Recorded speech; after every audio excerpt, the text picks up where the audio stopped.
నమస్కారం ఘంటారావానికి స్వాగతం. ముందుగా ప్రధాన అంశాలు. మెగా డిఎస్సిపై నిరాధార ఆరోపణలు ఆపాలన్న విద్యాశాఖ అధికారులు.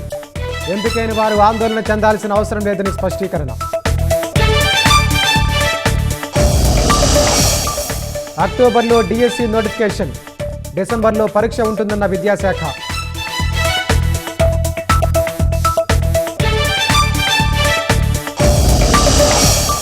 చేనేతకు మళ్లీ వైభవం తేవడమే లక్ష్యమన్న సీఎం.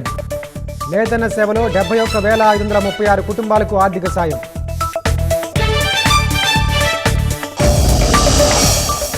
ఈ నెలాఖరుకల్లా వెలుగొండ ప్రాజెక్టుకు నీళ్లు ఇస్తాం, అవసరమైన చర్యలు తీసుకోవాలని మంత్రి నిమ్మల ఆదేశం.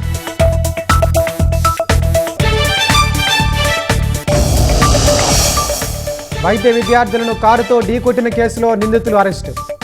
ఈ నెల 21 వరకు రిమాండ్ విధించిన న్యాయస్థానం.